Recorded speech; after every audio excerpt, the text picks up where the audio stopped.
자, 다 함께 한 번 더 아멘으로 하나님을 예배하겠습니다. 할렐루야. 네, 오늘도 같은 말씀을 나누는 같은 말씀 앞에 서는 우리 모든 예배자분들을 예수님의 이름으로 환영하고 축복해 드립니다. 자, 오늘은 이제 교회력에 따라 또 부활절 후 6주차가 되는 주일입니다. 자, 이제 이쯤 되면 부활절 지난 지가 이제 6주가 되었구나, 이제 이렇게 생각하는 것을 좀 넘어서서, 자, 이제는 성령 강림절이 얼마 안 남았구나, 좀 이렇게 생각을 해보셔도 좋을 만한 그런 시기인 것 같습니다. 말이라는 게 이렇게 좀 아다르고 다르죠. 저는 가끔 가족들을 위해서 이제 요리를 합니다. 예. 잘하진 않지만 요리라는 걸 하거든요. 그런데 이제 이 요리를 하면서 알게 된 게 있어요. 예. 특별히 한국 음식이 좀 그런 것 같은데, 메인이 되는 재료 외에는 나머지 재료가 거의 다 비슷하더라고요. 나머지 재료가 거의 다 비슷하고, 근데 더 재밌는 게 있어요. 뭐냐면은 이렇게 재료가 비슷한데도 불구하고 메인 재료에 따라서, 메인 재료, 여러분들도 아는 거지만 한번 그냥 들어보세요. 메인 재료에 따라서 그 나머지 재료들이, 종류는 다 비슷해요. 그 나머지 종류들이 들어가는, 사용되어지는 순서가 달라지더라고요. 이게 좀 재밌더라고요. 그렇게 재료를 사용하는 순서에 따라서 음식이 맛있어지기도 하고, 이제 그렇지 않기도 이제 하더라고요. 자, 한국에 들어온 지 저도 이제 꽤 지났는데, 시간이 꽤 되었는데, 그동안 저는 조금 과도할 만큼 이제 교회력을 소개하고 또 교회력에 준해서 말씀을 전해드리고 있습니다. 일단 저도 그게 좀 편하고 좋습니다. 이 교회력이 그 그리스도교의 한 일원이자 설교자로서 저에게 기준과 지혜를 좀 제공해 주고 있기 때문에 좀 용이한 부분이 분명히 있어요. 마치 음식의 레시피랑 좀 비슷합니다. 분명히 다 하나님의 말씀이고 다 비슷한 재료인 것 같은데, 때를 따라 순서대로 이제 이것을 좀 넣어야 될 필요가 있다, 알아야 될 필요가 있다, 이것을 교회력이 좀 알려주니까 좋더라고요.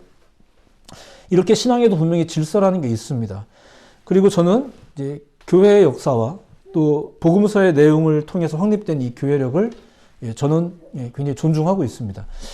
모든 하나님의 말씀이 다 귀하고 귀하지만 우리는 그 말씀을 어떠한 때에 어떻게 새겨야 할까? 이제 그렇게 저는 그동안 이제 교회력을 참고해서 예수님이 제자들에게 이제 사역 막바지에 주로 전하셨던 내용들, 이제 고난과 위험에 관련된 내용이 많이 있었다, 이런 내용들을 좀 함께 이야기를 나누었죠. 자, 그런데 이제 설교자로서 어떤 말씀을 어떠한 때에 전해야 할까, 뭐 이런 문제가 해결되면 이제 또 끝난 걸까? 제 부담감은 완전히 다 사라지는 걸까? 그렇진 않습니다. 그 외에도 이제 여러 가지 이유 때문에 저는 계속 부담감을 가지고 사실은 이 자리에 서고 이제 또 말씀을 증거해드리고 있습니다. 부담감이라는 것은 어떤 식으로든 쉽사리 사라지지 않는 것 같습니다. 온갖 이유가 부담감이 돼요. 그래서 위축되기도 하고 어떤 때는 자신이 없을 때도 있어요. 그러니까 저에게는 지혜와 더불어 용기가 좀 필요하더라고요. 용기가 좀 필요해요. 성도님들 역시 삶 속에서 그런 고민을 많이 할 것이라고 생각이 됩니다. 어떤 때는 몰라서 답답한데 때로는 알아도 용기를 못 내실 때가 있잖아요. 뭐 그런 게 있더란 말입니다. 뭐 친구에게 내 생각을 전달할 때도, 또 사업 아이템을 낼 때도, 또 부모님에게 내 의견을 전달할 때도, 심지어는 내 스스로 무언가를 알고 있는데 그것을 실천할 때도, 우리는 여러 가지 의미에서 지혜도 필요하지만 용기도 이제 필요합니다. 예배도 사실 그렇잖아요. 그래야 된다는 걸 아는 것과 그것을 그대로 실행하는 것은 사실 조금 다른 문제로 볼 수 있는 것 같아요. 그런 고민 때문에 우리가 많이 위축되기도 하지만 한편 생각해보면 그런 고민이 또 필요하기도 합니다. 그런 경험이 우리에게 지혜와 용기를 더 이제 깊이, 더 견고하게 다져주기 때문에 그렇습니다. 뭐 이미 알고 경험을 하든, 뭐 경험하면서 알게 되든, 이제 우리는 그러면서 삶의 요령을, 신앙의 요령을 이제 배워 나가는 거죠. 사회생활이라는 말이 있습니다. 이게 여러분들에게 어떤 식으로 인식되었는지 모르겠어요. 사회생활, 직장생활이나 인간관계를 하면서 뭐 왠지 그래야 할 것만 같은 말과 행동이 있다. 뭐 이런 거잖아요. 이게 사회생활이잖아요. 손님을 대할 때, 또 직장 상사를 대할 때, 이럴 때. 때로 우리는 그것을 다 동의하지 않으면서도, 아, 그렇게 해야 되니까 하는 말과 행동이 좀 있더라. 뭐 이런 거죠. 이게 사회생활이라고 합니다. 이제, 그리고 우리는 그걸 하죠. 자, 이걸 사회생활이라고 하고, 이걸 잘하는 사람들에게 뭐 사회생활 잘한다. 뭐 이렇게 말하기도 하는데, 꼭 그렇진 않습니다. 꼭 그렇진 않아요. 어쨌든 우리는 사는 날 동안에 지혜와 더불어 이렇게 용기가 또 필요합니다. 어떤 용기가 우리 가운데 필요할까요? 우리는 무엇을 통해 이 지혜와 용기를 얻을 수 있을까요? 신앙인으로서 우리가 가지고 있는 최고의 텍스트는 역시 성경입니다. 하나님의 말씀이죠. 믿으시기 바랍니다. 저 역시 그것을 믿기 때문에 성경의 지혜를 구하며 연구를 하는 거고, 또 용기를 내서 설교를 하는 거예요. 용기를 내는 방법은 뭐 여러 가지가 있습니다. 오늘 아침에도 제가 일찍 이 자리에 나와서 먼저 기도하는데 좀 생각지도 않은 부분에서 좀 위로도 얻고, 생각지도 못한 연락을 좀 받으면서 좀 생각도 더 많아지고, 또 이렇게 오늘 아침도 그렇게 출발을 하게 되었어요. 자, 그런데 성경에 기록된 내용들, 이제 하나님의 사역, 또 예수님의 사역, 성령님의 사역, 이 모든 내용들이 또 이제 전파되고 유지되고 계승되어지는 이런 모든 것들, 이 모든 것들을 잘 보면 이 안에도 역시 결국은 두 가지 장치가 이제 작용이 되고 있다는 걸 볼 수 있습니다. 첫째는 말이고요. 두 번째는 행동입니다. 뭐 대단한 건 아니잖아요. 사실 우리도 그래서 이제 성경을 보는 건데, 우리가 성경을 보는 이유 역시 말과 행동에 어떻게 말해야 되고 어떻게 행동을 해야 될지, 그리고 용기를 낼지, 이런 걸 위해서, 지혜를 얻기 위해서, 용기를 얻기 위해서 이런 성경을 본다고 할 수 있는데, 우리가 이 성경을 통해 또 보는 게 뭐예요? 말과 행동이더라 이거예요. 누구의 말과 행동이겠습니까? 하나님의 말과 행동들. 말과 행동에 있어서 지혜롭고 확실했던 분을 보면서 우리의 말과 행동에 지혜가 있고 용기가 생기기를 바라는 거죠. 우리가 성경을 보는 이유가, 하나님의 말씀을 보는 이유가 그렇습니다. 성경은 하나님의 확실한 말씀과 확고한 행동을, 확실한 역사를 보여줍니다. 앞서 말씀드렸듯이 이제 목사로서 저도 설교에 대한 큰 책임과 부담감을 느끼고 있습니다. 시간도 정해져 있고, 또 저도 말이 빠르고 이런 핸디캡들이 있어요. 이렇게 불리한 중이지만 저도 지금 설교를 하고 있습니다. 때가 되었기 때문에 그렇습니다. 자, 여러분도 혹시 불리한 마음과 혹시 상황이 있을 수 있어요. 굉장히 심란한 마음을 가지고 오늘 이 자리에 오셨거나 이 자리에 오는 것 자체가 힘들었을 수도 있어요. 불리한 상황 중에 계실 겁니다. 저도 지금 불리한 중에 말을 하고 있는 중이거든요. 여러분들도 많이 불리하신 중에 있더라도 주님의 말을 듣는, 집중해 보시는 이 시간이 되기를 좀 권면과 함께 축복해 드리고 싶습니다. 네. 자, 이렇게 말이라는 게 있어요. 결국은 말이라는 것이 이렇게 운영되어집니다. 어떤 목적을 가진 체계화된 음성 또는 소리, 뭐 이게 사전적으로 말하면 이렇게 말합니다. 좀 말이 어려운데 글로 쓰면 좀 알아볼 만합니다. 어떤 목적을 가진 체계화된 음성 혹은 소리, 이게 말이래요. 어떤 목적에 따라, 저도 지금 목적이 있는 겁니다. 사실은 목적에 따라 일정한 체계를 나타내면서 허공으로 던져지는 것, 이게 말이라고 해요. 한편 언어라는 것도 있는데, 이 언어는 말과 함께 문자를 포함한 게 이 언어라고 하는 겁니다. 자, 어쨌거나 중요한 것은 이 말이라는 것이 어떠한 관계 속에서 나눔 혹은 전달 혹은 공유를 목적으로 체계적으로 올바르게 정리되어서 던져지는 것, 이게 말이라는 거죠. 저도 지금 말을 하고 있는 중입니다. 여러분들은 어떤 말을 듣고 있는 중이고요. 근데 이 말을 통해서 무언가를 제대로 나누고 전달하고 공유하고 싶어서 저는 이제 원고를 계속해서 수정하고 이제 정리하고 있는 거죠. 썼다 지웠다를 반복하는 거예요. 제 설교 원고는 전해야 될 정보도 담고 있지만 무엇보다 말을 위해서 필요한 겁니다. 제가 이걸 계속 이렇게 견눈질해서 보면서 여러분들에게 지금 말을 하고 있는 중이죠. 자, 그런데 이것은 앞서 얘기했지만 어떤 관계가 좀 더 조화롭게 되는 것을 주 목적으로 합니다. 어떤 목적일까요? 어떤 관계일까요? 저와 여러분일까요? 물론 이것도 이제 부수적으로 작용하겠지만 결과적으로 하나님과 우리들이에요. 하나님과 여러분이에요. 하나님과 여러분은 개개인이에요. 그것 때문에 누군가가 말을 하고요. 그것 때문에 하나님 본인도 말을 하셨고요. 그리고 여러분들도 어딘가에서 어떤 말을 듣기도 하고 더 나아가 여러분들이 말을 하기도 하는 거죠. 어떤 관계가 조금 더 친근해지는 결과에 이르도록 저는 지금 말을 하고 있는 중인 거예요. 자, 성경에서 창조에 관한 이야기를 한번 봅시다. 여러분들이 잘 알고 있는 창세기 초반의 이야기니까 하나님께서는 말씀을 하심으로 이 세상에 새로운 활력을 이제 제공했다는 이야기로 우리의 성경은 시작이 됩니다. 그 말씀이 있기 전의 상태에 대해서 성경은 혼돈과 공허뿐이었다 이렇게 말하고 있어요. 그러니까 혼돈과 공허에 말이 던져진 거예요. 그런데 그 말이 어떻게 역사하나요? 체계적이고 목적이 있게 그리고 강력하게 이 혼돈과 공허에 지금 적용되고 있는 거죠. 던져지고 있는 거예요. 그 말씀이 선포되자 역시나 혼돈과 공허가 이제 자리를 잡기 시작하고 이제 그 빈자리가 채워지기 시작했습니다. 이게 하나님의 말씀의 역사, 우리가 가진 성경의 시작이죠. 그게 창조였습니다. 혼돈과 공허에 하나님의 말이 던져짐으로 창조가, 생명이, 활력이 이제 시작되었다는 것. 시편 33장 9절에 보면 이런 말씀이 있어요. 그가 말씀하심에, 그러니까 하나님도 말을 한다는 얘기입니다. 말씀하심에 이루어졌으며, 명령하심에 견고히 섰더라. 너무 깔끔하죠.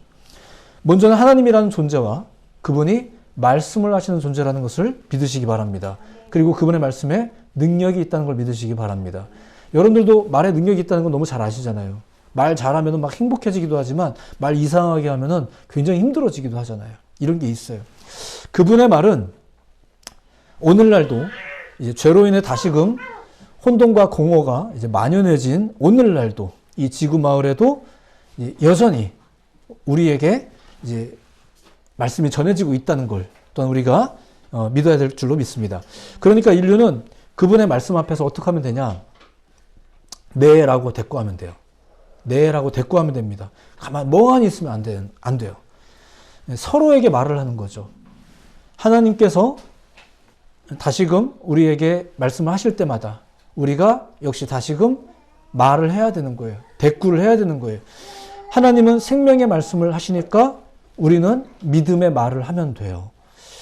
빌립보서 2장 11절에 보면 이런 말씀이 있습니다. 여러분들이 굉장히 잘 알고 있는 말씀이에요.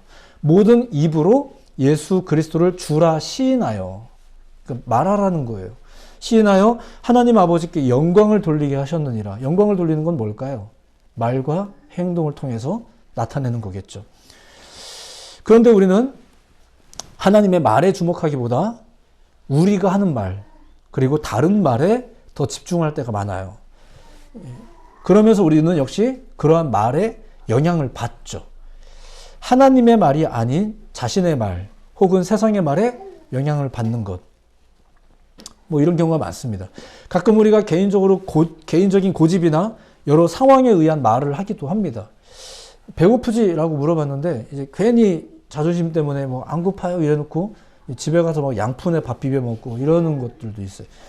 고집이죠. 미련한 겁니다. 한편 성경에 보면 이런 경우도 있어요. 예수님께서 베데스다 연못가에서 한 병자를 만나는데 이런 질문을 합니다. 네가 원하는 게 병 낫는 거지? 이렇게 물어봐요. 근데 정답은 뭐겠습니까? 네, 병 낫고 싶습니다가 정답이겠죠. 근데 이 병자는 자꾸 여러 번 실패를 해서 그래서인지 마음이 많이 상했나 봐요. 그래서 이제 말을 제대로 못 합니다. 뭐라고 말하냐면은 내가 맨날 지고 있습니다. 이렇게 말을 하게 돼요. 자신이 겪고 있는 현실에 지금 매몰된 거예요. 내가 해야 될 말이 뭔지도 잊어버린 채 다른 말을 해버린 거예요. 현실에 매몰된 거죠. 나 너무 많이 지고 있다. 억울하다. 기분 나쁘다. 그러니까 우리가 해야 될 말도 사실은 그분이 주신 말에 영향을 받아서 말해야 되는데 우리는 다른 것에 영향을 많이 받게 되니까 그것에 따른 말을 하게 돼요. 그에 따른 말. 하나님의 말씀에 영향을 받은 말을 하는 게 아니라 다른 것에 영향을 받은 말을 하더라 이거예요. 그리고 서로의 말들이 충돌하죠. 목사가 어떤 말을 했을 때 우리는 그 목사님에게 다른 말을 또 하더라 이거예요. 이런 충돌들이 굉장히 현실적인 이야기예요. 말이 좀 복잡한 것 같지만. 우리도 가끔 이런 말 할 때가 있지 않습니까? 친구들에게 아니 왜 말을 그렇게 해? 이렇게 이런 말 하실 때 있죠. 들어본 적이 있죠. 왜 말을 그렇게 해? 그죠? 저도 사실 성도님들에게 똑같은 말을 하고 싶을 때가 많아요. 아, 왜 말을 저렇게 할까? 그러니까 저분이 모르는 게 아닌데, 저분이 신앙이 없는 게 아닐 텐데 왜 말을 저렇게 할까? 물론 여러분들이 하고 싶은 말을 다 숨겨야 된다는 뜻은 아니지만, 아, 우리가 이런 말에 영향을 받고 있고 또한 내가 그렇게 말을 하고 있구나. 우리의 지금 말에 대한 이야기를 지금 오늘 나누고 있습니다. 우리의 말은 그렇게 자존심이나 혹은 현실적 상황에 우리의 말을 빼앗기는 경우가 있어요. 주도권을 빼앗기는 거죠. 그런 말은 결국 혼돈과 공허를 더 깊게 만들 뿐입니다. 나름대로 더 잘하려고 말을 하는 건데, 저 그러니까 그게 아니고, 내가 말을 잘못했나? 좀 잘 들어봐봐. 나한테 말할 시간을 좀 더 줘. 막 이러면서 우리가 열심히 해보는데 이상하게 혼돈과 공허만 깊어져요. 예, 그런 경우가 있죠. 하지만 우리가 먼저 기억해야 될 것은 이겁니다. 오늘날도 여전히 하나님은 살아계시고, 아멘. 그리고 그 하나님의 말씀이 있다는 것이고, 또 그 말씀이 우리에게 다가오고 있다는 거예요. 바로 그 말씀에 우리는 어떻게 하면 될까요? 정직하고 인격적으로, 가끔은 불편할 수 있지만 그 말씀 앞에 정직하고 인격적으로 네 하면 되는 거예요. 그러지 못하고 더 나아가 오히려 다른 말에 더 많이 사로잡히고, 그러면 우리는 계속해서 열심히는 사는데, 열심히 말은 하는데 계속해서 혼돈과 공허뿐인 거죠. 네, 그렇습니다. 아멘. 저도요. 이렇게 말할 수 있는 여러분들 모두가 되기를 예수님의 이름으로 축복해 드립니다. 이사야도 역시 그렇게 대답을 했죠. 네, 제가 여기 있습니다. 이렇게 대답을 하는 거예요. 자, 이렇게 하나님과의 관계가 회복되어야 된다는 겁니다. 그것 때문에 하나님의 여전히 말씀을 하고 계신 것이고 우리에게 선포가 되고 있는데, 안타까운 것은 우리가 사는 세상이 호락호락하지 않은 거예요. 이 세상이 결국은 그 하나님의 말을 회방해요. 못 듣게 해요. 시끄럽게 만들죠. 옛날에는 빛이 뭔지 몰라서, 빛이 없어서 사람들이 헤매었는데 지금은 너무 많은 빛이 있어서, 진짜 빛은 아닌데 너무 많은 빛이 있어서 진짜 빛이 무엇인지를 못 알아보게 하는 거예요. 소리도 마찬가지예요. 말도 마찬가지예요. 예전에는 어디 가서 뭐 하나님 말씀 들을 데가 없었어요. 좋은 설교 한마디 들을 기회가 없었어요. 근데 지금은 스님도 워낙 좋은 말을 많이 하셔서 제가 얼마 전에 이렇게 TV 프로그램을 보면서도 너무 매력적인 영상을 봤는데, 한 작가가, 아주 유명한 작가인데 말을 어쩜 이렇게 맛깔나게 할까. 너무 배울 게 많은 거예요. 이런 게 있죠. 이런 게 있어요. 세상이 호락호락하지가 않아요. 좋은 말들도 참 많은 것 같은데 결국은 하나님의 말을 못 듣게 만드는, 이 세상이, 얼마 전에 묵상글에도 이제 이런 표현을 한 적이 있는데, 이 세상이 우리가 하나님과 좋은 관계가 되도록 그렇게 세팅된 세상이 아니에요. 이 세상이 그렇습니다. 오히려 점점 더 하나님과 멀어지도록, 교묘하게 점점 더 멀어지도록 이 세상은 세팅되어져 있어요. 보세요. 은연중에 점점 방학이 길어지더니 이제는 성탄절도 이제 지나쳐 버렸어요. 이제 성탄절도 평일에 있는 휴일이 돼 버렸어요.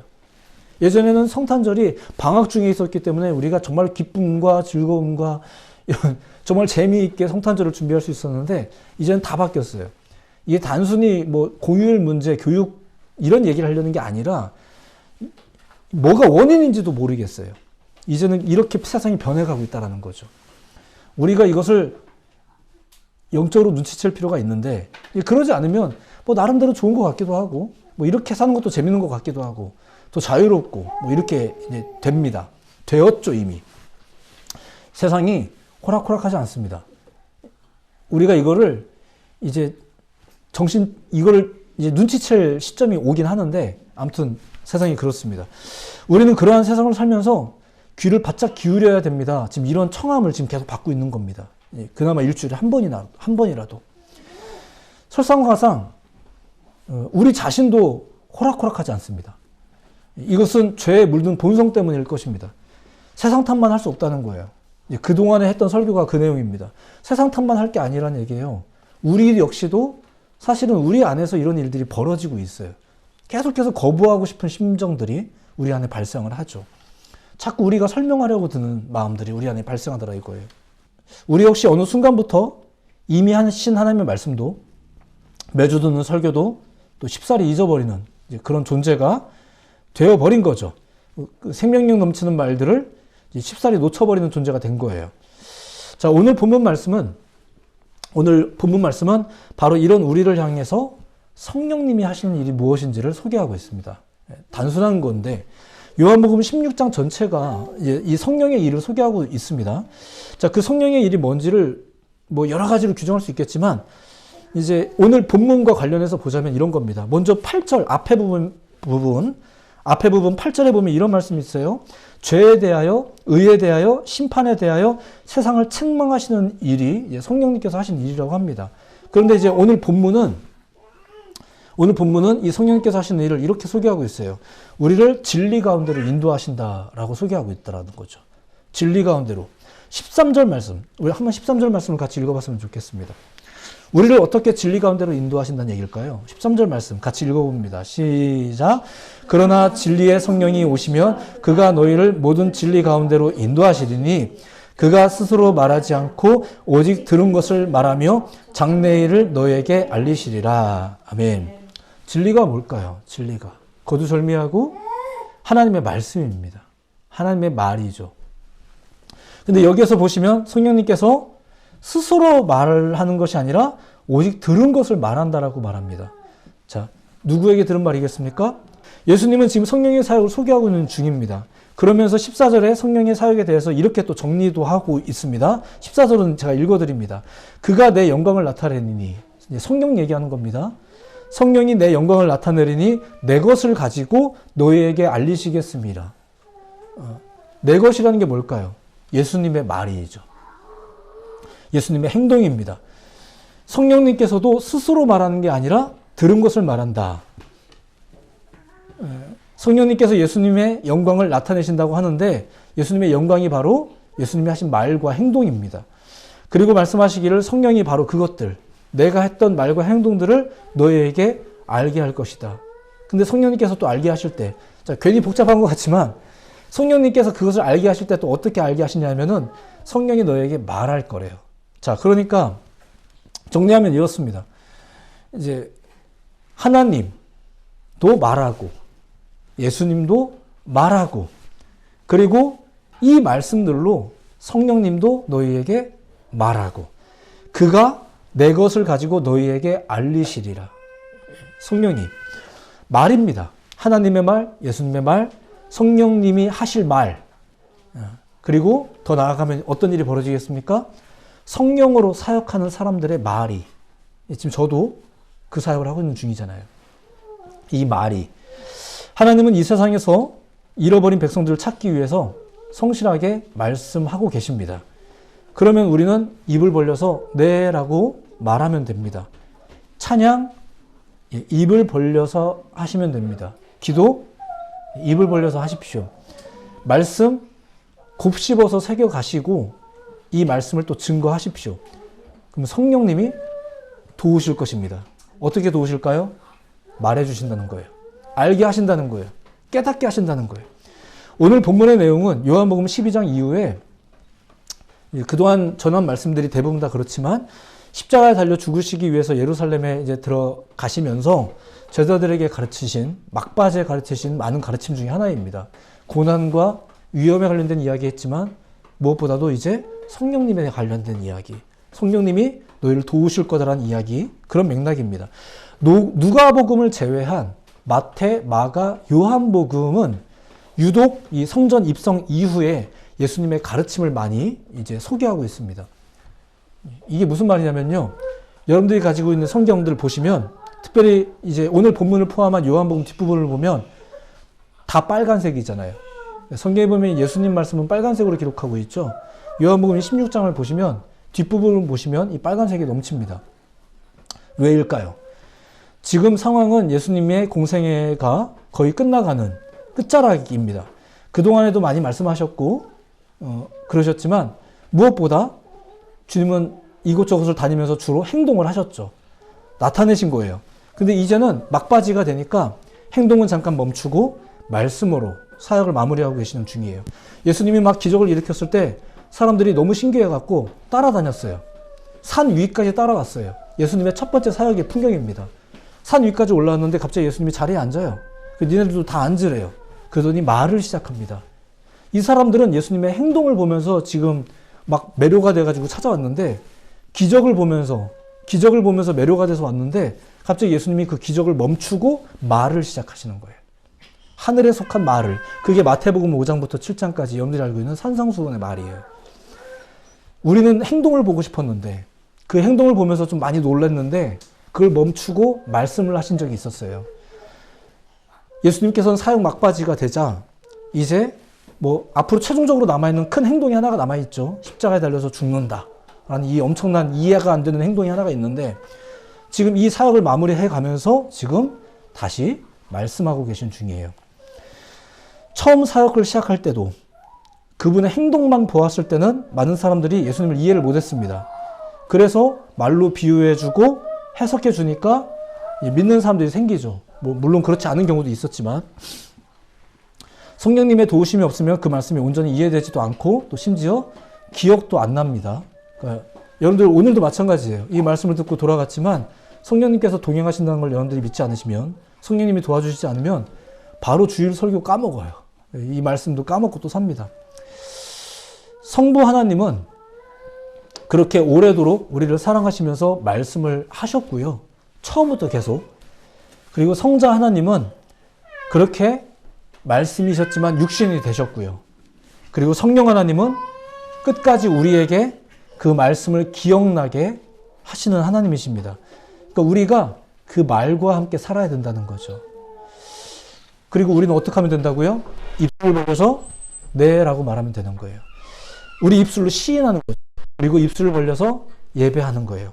입술을 벌려서 우리의 삶 속에서 예수님을 나타내는 거예요. 친구들에게 예수님을 전하기도 하고 아멘이라고 구체적으로 말하기도 하고 나 기독교인입니다 라고 말하기도 하고 이걸 자꾸 숨기는데 급급하지 마시고 말씀을 정리하면 그렇습니다. 오늘은 단순하지만 말이라는 것에 대해서 이야기를 나누었어요. 이 말이라는 것이 원래 그렇듯이 그냥 계속 이것저것 또 말할 수 있겠지만 나름대로 체계적으로 정리해 가면서 또 오늘의 시간을 제가 염두에 가면서 오늘의 말을 어떤 종류의 말을 여러분에게 소개해 드렸습니다. 그것이 누구의 말이냐에 따라서 또 그 말을 어떻게 대하느냐에 따라서 그 결과가 달라질 수 있다는 것. 이게 우리가 신앙에서 항상 배우는 거죠. 몇 가지 경우를 그렇게 소개해 드린 겁니다. 먼저는 하나님의 말이 있다는 거죠. 하나님이 살아계시다는 것은 하나님이 말씀하는 존재라는 것입니다. 그분은 말씀하십니다. 결코 잠잠하지 않으세요. 그분의 말은 또 우리의 말과는 굉장히 또 다르다는 것을 소개해 드렸습니다.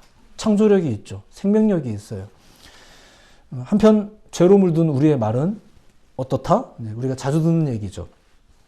나름대로 애를 써서 말을 하긴 하는데 이상하게 말만 하면 더 이상해지고 혼돈과 공허만 조장될 때가 많습니다. 또 이 세상에도 참 많은 말이 또 존재하고요. 자, 우리는 어떤 말을 신뢰하고 어떤 말을 들으며 살아야 될까? 자, 그리고 더 나아가 우리는 어떤 말을 또 하며 살아야 될까? 우리는 어디에서 어떤 말에서 지혜를 얻고 또 어떤 말에서 용기를 얻으며 우리 역시 말을 하며 살아갈까? 우리가 모르지는 않죠. 우리가 이미 알고 있는 것. 하지만 자주 잊어버리는 것. 그걸 누가 돕는다고요? 성령님이 도우시는 거예요. 성령이 도와요. 성령의 사역이 여러분들을 도와요. 성령의 교회가 여러분들을 도와요. 또 성령의 사역을 감당하는 목사가 여러분들을 도와요. 때로는 그것이 불편할 때가 있지만 우리는 그것이 얼마나 중요한 사역인지 우리는 기억해야 됩니다. 왜냐하면 여러분들이 말을 해야 되거든요. 여러분들이 누군가를 또 만나셔야 되거든요. 그리고 여러분들이 누구보다도 하나님을 만나셔야 되거든요. 그러기 위해서 누구의 도움이 필요해요? 성령의 도움이 필요한 거예요. 우리는 어떤 기도를 할 수 있을까요? 어떤 찬양을 할 수 있을까요? 어떤 신앙인의 삶을 살 수 있을까요? 내가 주도하면서 내 안에서 일어나는 말로 또한 내가 어디선가에 들은 말로 우리는 말하며 살까요? 아니면 우리가 이미 오래전부터 들었지만 자주 잊어버렸던 그 하나님의 말로 우리는 살아갈까요? 우리는 무슨 말을 하면서 사는 사람일까요? 여러분들의 삶이 결국은 그 말로 증거가 되기 때문에 그렇습니다. 여러분들 스스로도 그것을 열심히 설명하실 거고요. 우리는 지금 성령의 도우심으로 하나님의 말씀 가운데 살기를 지금 제안받고 있는 것입니다. 제가 지금 그걸 또 전해드리고 있는 거고요. 하나님의 말을 잊지 않는 여러분들 모두가 되기를 소망합니다. 그러기 위해서는 성령의 사역을 가까이 하시길 바랍니다. 그리고 결과론적인 얘기지만 여러분들의 입술 가운데서 성령의 말이 넘쳐나기를 예수님의 이름으로 축복해드리고 싶습니다. 여러분들이 하시는 말씀들이 살리는 말, 사랑의 말, 돕는 말, 창조하고 일으키는 말들이 되기를 축복해드리고 싶습니다. 왜냐하면 우리는 하나님의 사람들이거든요. 하나님의 말에 영향을 받는 사람들이거든요. 하나님께서 우리에게 그렇게 생명의 말을 하고 계심에도 불구하고 우리가 오히려 스스로 하나님 그렇지 않아요 라고 사망의 말을 우리가 혼돈의 말을 사용하면서 한다면 그것은 신앙에 있어서는 불신앙이 될 것이고 나 자신의 삶에 있어서는 오히려 활력을 꺾는 그런 말이 될 것이기 때문에 그렇습니다. 오늘 괜히 너무나도 흔한 말이라는 주제를 조금은 성경의 이야기를 빗대어서 좀 이렇게 소개를 해드렸습니다. 여러분들 입술 가운데 성령의 역사가 하나님의 역사가 가득하기를 예수님의 이름으로 축복해 드립니다. 기도하겠습니다.